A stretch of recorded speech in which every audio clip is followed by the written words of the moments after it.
Welcome to the Fast Leader Podcast, where we explore convenient yet effective shortcuts that will help you get ahead and move forward faster by becoming a better leader.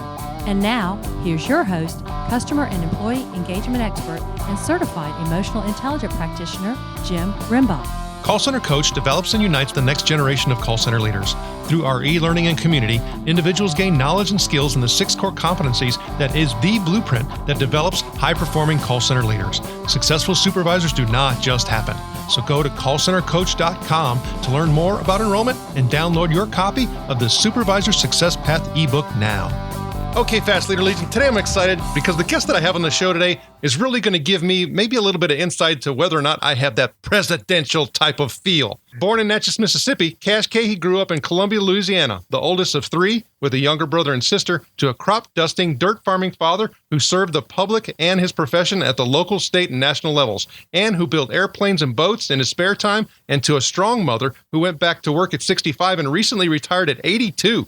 Early on, Cash's parents encouraged independence and travel, sending him to Europe when he was 12 and to work in France for 3 summers when he was a teenager. They provided many other life-enriching experiences, piano and tennis lessons, and led by personal example. Their legacy is reflected in Cash's growth mindset, strong work ethic, and persistent optimism.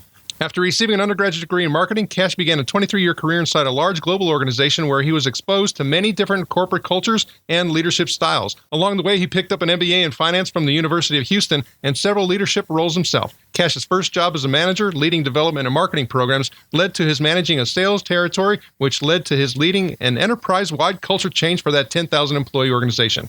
Through these roles, Cash realized the symbiotic relationship between leadership and culture, that leaders create a culture around them, but to succeed, must lead in a culture that values their uniqueness. Cash now engages audiences around the world, having facilitated workshops with leaders in 21 countries and 6 continents. Certified in Myers-Briggs Type Indicator and other assessments, Cash received the Excellence in Leadership Award from the Association for Psychological Type International. Based on Carl Jung's theory of personality types, he developed 8 leader type profiles. His book, 8 Leader Types in the White House, is a culmination of 12 years of research into 8 great and near-great presidents, revealing how their unique leader type shaped their style and this country. Notwithstanding the book, Cash is proud of his relationship with his 2 grown children, a son, Jared, working on his graduate degree in counseling, and a daughter, Jillian, a middle school social studies teacher, and he lives in Richardson, Texas, which is a suburb of Dallas-Fort Worth. Cash, Keahey, are you ready to help us get over the hump? I am indeed. Thank you, Jim. Cash, I'm glad you're here, and I'm really excited about this book because I always wondered about the types of people that actually get into the White House, and meaning that who are they really? Notwithstanding some of the current presidential personality types and behaviors, but looking at those people who really shaped, the country, like you were saying, so when I start thinking about you and the current passion that you really have, what is your current passion? Please share that with us. Really, Jim, it's about helping new and emerging leaders. I've always worked with leaders on the front line, and that's where my niche is, to help them understand the transition from individual contributor to leader, whether it's a supervisor or a team lead, or now they've been put into the job of managing people. I hate to hear managers 6 months into the job say, I really like being a manager. It's the people I can't stand. That, something went wrong there. And I'm trying to help leaders craft a brand early in their leadership to understand themselves so they can be more authentic as leaders. Well, that's great to hear, because for me, I've been working on, launching a project called Call Center Coach in the Academy. And that's what we do is we focus on, in the call center, that frontline leader, that one who's actually really getting all the work done, and managing that frontline staff, because typically it's been, their development is a situation of, hey, you were great as an agent. Guess what? Tomorrow you're supervising these 12 people. Here's a book. Go do a good job. Yeah. And that's the way most people are thrown into the job of leading or managing a group of people. So what they tend to fall back on, I don't know if you've seen this, Jim, but they fall back on kind of, well, this is my style. This is who I am. And sometimes that works and sometimes it doesn't. But if they don't understand that they are coming from one of 8 different ways of leading, then they'll miss out on other ways to motivate and engage their employees. Well, and you're right. And so for me, I like the way that you identified those 8. And if you could, just run through those real quick. Sure. And these are 4 pairs of opposites. So and that's the thing that I want, and you said it very well at the very beginning. We get this idea of these presidents that they're on Mount Rushmore and they're in stone and they are this role. And we don't understand the nuance and the differences and how incredibly different George Washington was from Franklin Delano Roosevelt. I call George Washington the prudent leader type, and that's a word that Thomas Jefferson described him as, very prudent. Innovating FDR, and that's the label for his leader type. He innovated in terms of the office of the presidency and the New Deal. By the way, that's an indication of an innovating leader type. They're always about the new, the improved, the different. George Washington wanted to look backwards and look at precedent and do what was best. Next, let's take John Adams, who I call an independent leader type, very much a thought leader. We wouldn't have the form of government we have today had it not been for John Adams. The 3 branches of government, the upper lower house of legislative, those are things that are attributed to John Adams. He could not be more different from Harry Truman, who was the engaging, persuasive, and that's the label I use for that leader type, very persuasive, a lot of extroversion, a lot of engagement and motivate. If I could just talk to people, I can convince them of what I need to do. Next up, let's go down the chronological order, Thomas Jefferson. So Thomas Jefferson, one of my favorite quotes is, "I prefer the dreams of the future to the history of the past." He was a visionary. He was the first visionary. And it was really his vision that came in clash with Alexander Hamilton's. And how that played out and how that continues to play out shows what a consequential impact he had on this country. Now, the opposite of that, and I think it's very interesting, he called this person a dangerous man. Andrew Jackson is the exact opposite of a Thomas Jefferson.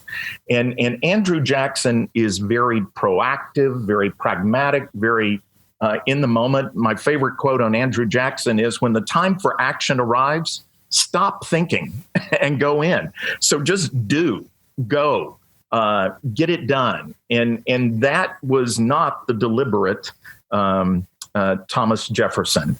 And then you move forward to Abraham Lincoln, who I see as an inclusive leader type. He was inclusive with respect to the country and trying to hold it together. He was inclusive in terms of making African-American slaves truly part of the American experience. And he was inclusive with his leadership team. Doris Kearns Goodwin wrote the book, Team of Rivals. So that inclusive leader is trying to pull everyone in and get them to all agree on, here's the way we move forward. You might think of it as a servant leader. That's another way to describe the inclusive leader type. So the opposite of that would be Theodore Roosevelt. And Theodore Roosevelt was, just a walking force of nature. He was extroversion to the extreme, but he took charge of situations, took charge of negotiations, but had a strong sense of fairness as well. So think about Mount Rushmore now. You've got, 4 of those 8 up there, and they are very different personalities. As you were talking, I also started thinking about timing. I started in retail many, many, many years ago when I had gotten out of college. And I remember when we had certain stores that were underperforming, they would switch out the manager and they would bring in a person who was essentially that cleanup person, right? Had to set things straight. But those people, they weren't there to stay forever. I mean, it was a situation where they came in, they did their work, and then they moved on, and they had to get them to someplace else because they weren't the ones that were going to nurture and sustain and do all of that. I mean, they were there to do something specific. So of these presidents, the ones who we kind of hold in our minds as the ones who've been, really the driving force, is part of their success also a timing issue? I think absolutely, Jim. I think it would be very hard for a George Washington to be elected president today with his personality type.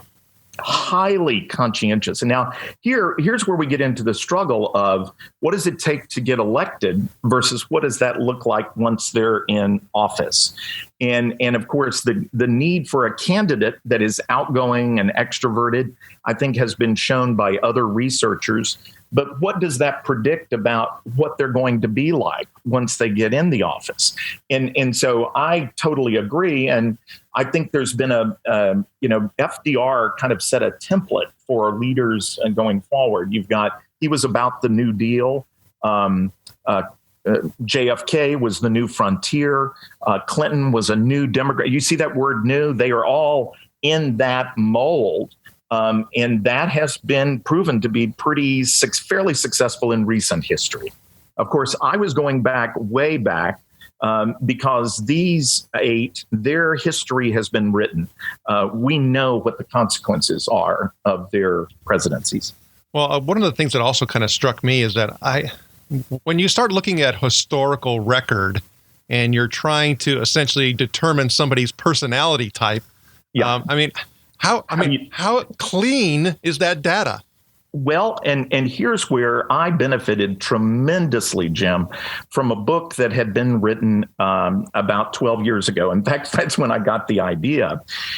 2 psychologists, Steve Rubenser and Bill Foschenbauer, they got historian experts who knew these presidents. And in the case of these 8, between 13 to 20 experts in these presidents did a psychological assessment of them. Now, what I did was I got a hold of their data, and for a non-disclosure agreement, and I used that data to develop. And what I saw, I translated it into Myers-Briggs types, and that used by 80% of the Fortune 500 and 89% of the Fortune 100. That's a more common language that people in the corporate world know. I know my type. And what I couldn't believe is in the top 10 U.S. presidents of all time were 8 different leader types, and which shows to me that I don't care what your personality type is, you can be a great leader. And that's my concern in a lot of organizations. If they don't see their leader type in the top leadership team or, accepted or valued or respected in their organizations, they're not going to develop that. They'll develop a mask to wear that makes them successful in the moment. But I think that's unfortunate. I want leaders to understand you can be a great leader no matter what your personality type. That's a really great point, because even for me, thinking about the course of my, history and career and life for that matter, is I've adapted. Yes. And when you have to adapt, it just sucks the life out of you. And we call it burnout. We call it a lot of different things, but it's hard to get up and I don't want to come into work anymore. I don't want, all of those things that we associate with, just being done with it mentally. It's because of, I think, what you're talking about. Yes. And here's the other thing I think that's part of it. I think you're absolutely right. As opposed to other typology systems, which put you in a box or say that you are one of these 8, guess what? I believe, as Carl Jung did, you are all 8 of these leader types. And over your lifetime, and this is one of the things I'm most proud of in the book, Jim, is I even looked at stages of these leaders' lives and how they changed over their lifetime. And you know that. A leader at 20 is not the same leader at 40, is not the same leader at 50. There are nuances, there's growth. And when I saw healthy type development, meaning they incorporated all 8 of these, the more successful they were. And so I think that's a lesson for leaders as well. The whole thing, as you're talking, I start thinking about, and you said it a moment ago, it's really valuing, the difference. It's referred to for me as difference management. Yes. It's quite different than diversity. Diversity is a whole different ballgame. But when we start talking about difference management, it really gets down and has a more personal view to it. And as if I'm leading somebody, I try hard, not to say that I'm not that I fail, because I do fail, is I try not to force them to be adaptive and be something else. I try to focus in on their differences and leverage that. And I also try to point that out. And I'll say, look, I'm not good at this. You're good at this.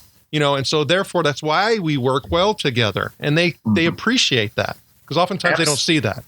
A lot of people don't, Jim. And if I could relay, that is situational leadership, whether you believe Paul Hershey's model or, Ken Blanchard's, adapting to the person. But when I teach people on the front lines, maybe you see, they more often than not feel they have to adapt to their manager rather than their manager adapting to them. And we have to begin with, if I'm trying to get stuff done through people, if I'm trying to get you motivated, and I've got to begin with where you are. I can't just use the power lever and say, do it because I say so.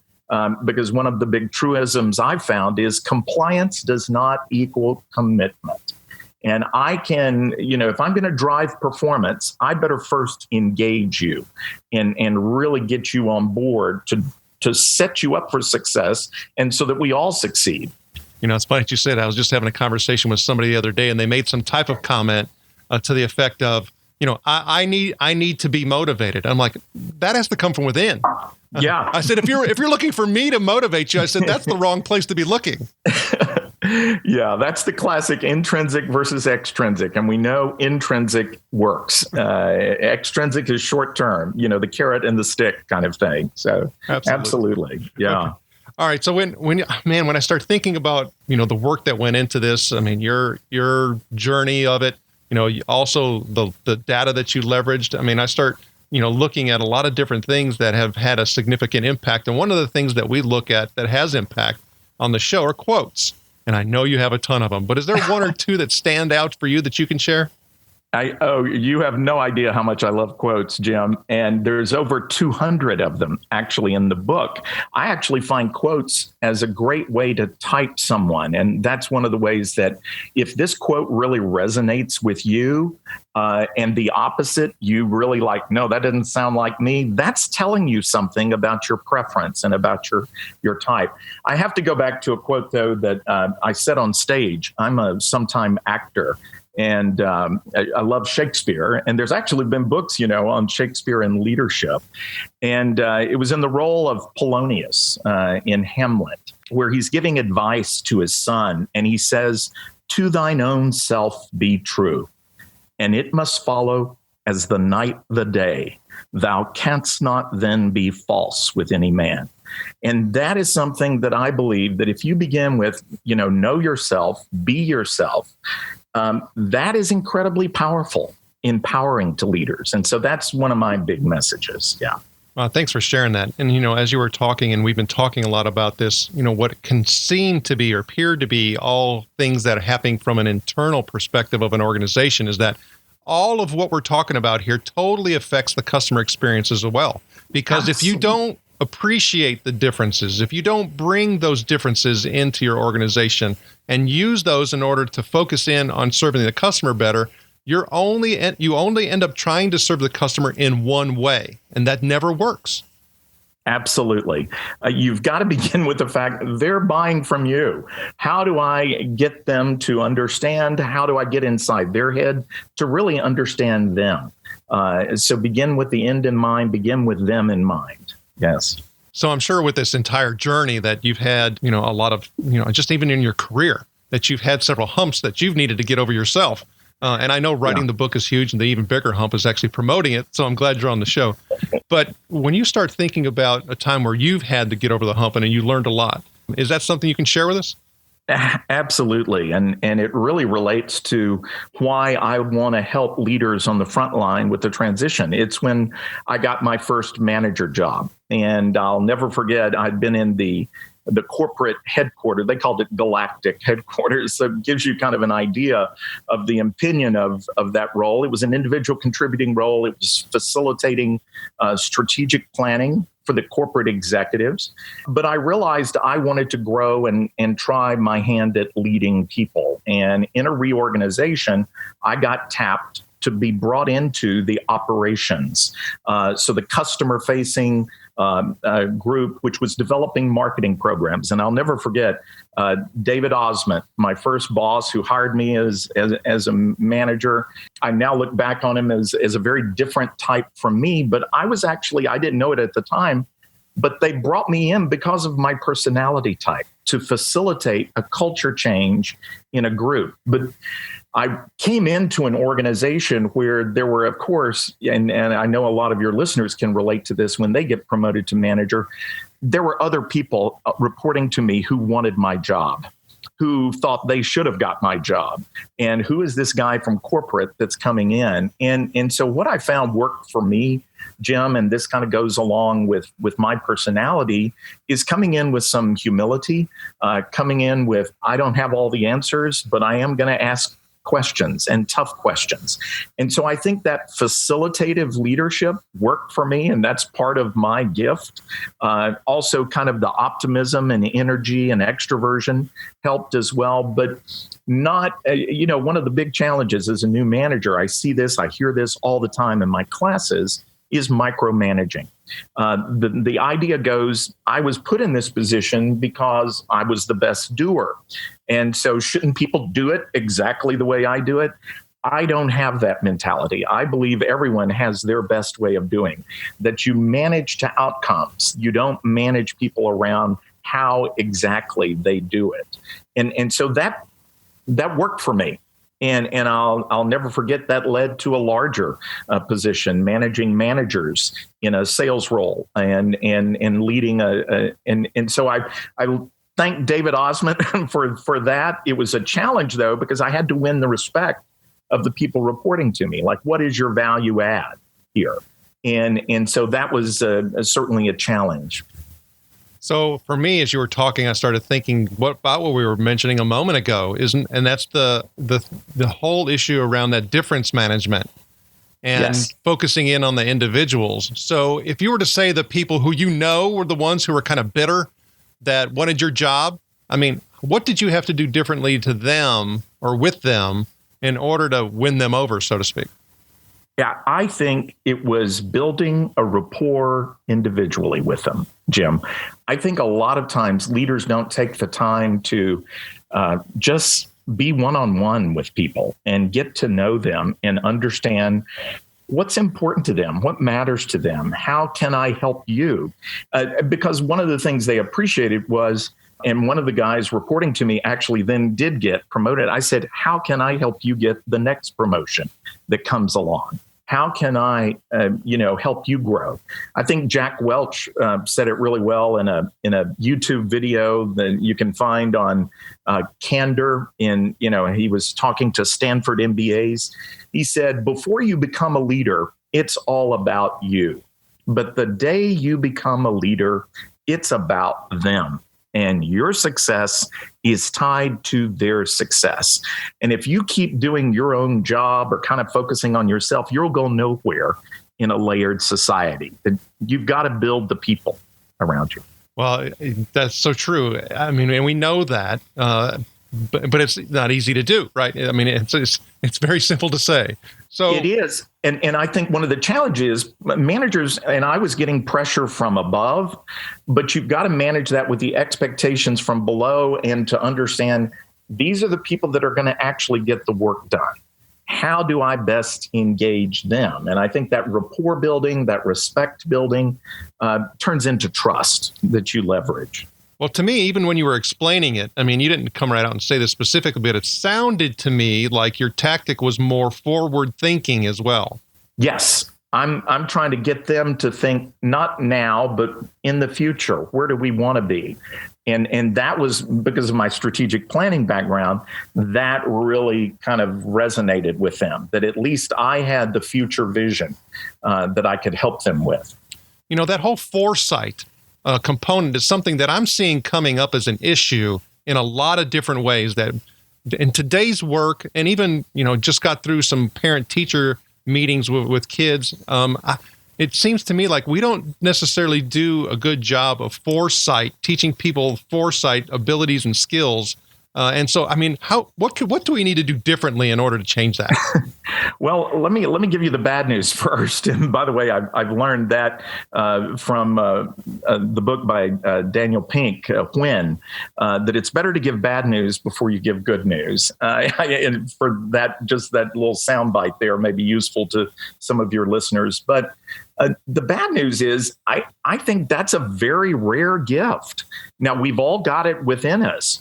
But it's like you've got to be paying attention to things we don't usually pay attention to. Your unconscious. Where did that idea originate? Where did that come from? How might that play out? See, giving your mind space to dream, to even fantasize and to think what could be, what might be.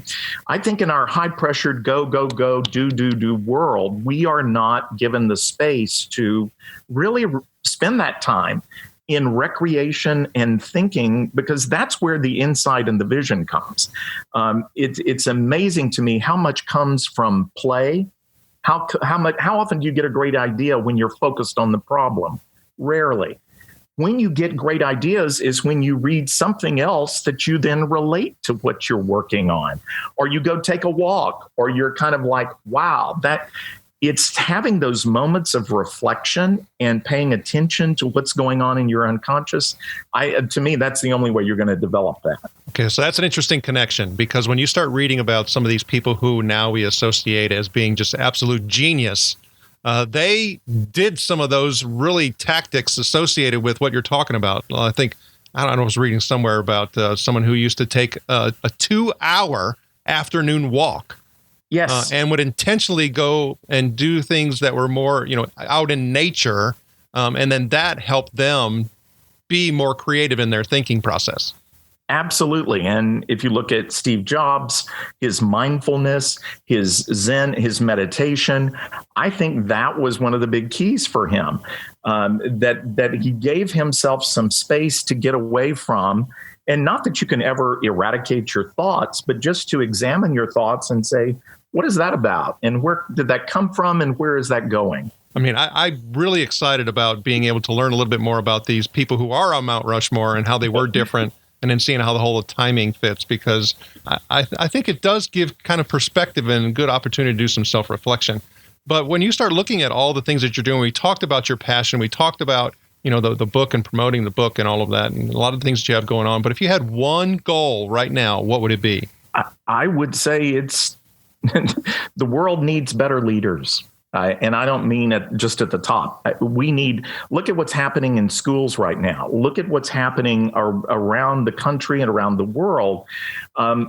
We need leaders, and we need leaders earlier and better leaders. And so that is what I am most about. How can I facilitate that? How can I work with them to help them realize their potential and to help create the next generation of leaders? And the Fast Leader Legion wishes you the very best. Now, before we move on, let's get a quick word from our sponsor. An Even Better Place to Work is an easy-to-use solution that improves the empathy and emotional intelligence skills in everyone. It provides a continuous diagnostic on employee engagement and provides integrated activities that will improve the leadership and collaboration skills in everyone. This award-winning solution is guaranteed to create motivated, productive, and higher-performing employees that have great working relationships with their colleagues and your customers. To learn more about An Even Better Place to Work, visit beyondmorale.com/better. All right, here we go, Fast Leader Legion. It's time for the Hump Day Hoedown. Okay, Cash, the Hump Day Hoedown is the part of our show where you give us good insights fast. So I'm going to ask you several questions, and your job is to give us robust, yet rapid responses that are going to help us move onward and upward faster. Cash, Keahey, are you ready to hoe down? I am ready. All right. So what do you think is holding you back from being an even better leader today? I think it's lack of self-confidence, and I need to work on that. What is the best leadership advice you have ever received? It ties in with what I heard from Rita Bayron. Cash, you need to have more confidence in your competence.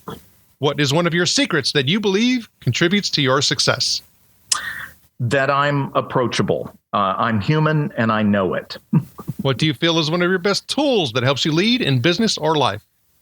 Has to be listening and observing. What would be one book that you'd recommend to our Legion? And it could be from any genre. Of course, we're going to put a link to 8 leadership types in the White House on your show notes page as well.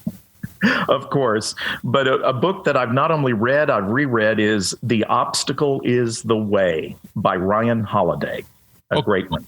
Okay, Fast Leader Legion, you can find links to that and other bonus information from today's show by going to fastleader.net/Cash Keahey. And that's Keahey. Okay, Cash, this is my last Hump Day Hoedown question. Imagine you were given the opportunity to go back to the age of 25, and you've been given the opportunity to take the knowledge and skills that you have now back with you. But you can't take everything back. You can only choose one.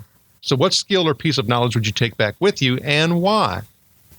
I would take back a copy of Carl Jung's Psychological Types. I didn't discover that until I was 40. If I'd known that when I was 25, I would have had tremendous more self-awareness. Cash, it was an honor to spend time with you today. Can you please share with the Fast Leader Legion how they can connect with you? Absolutely. Reach out to me on email, cash@leadertype.com. My email inbox is always open. Check out my website, leadertype.com. It's really a platform where leaders can understand themselves and coach themselves. So look forward to connecting with you on LinkedIn or wherever.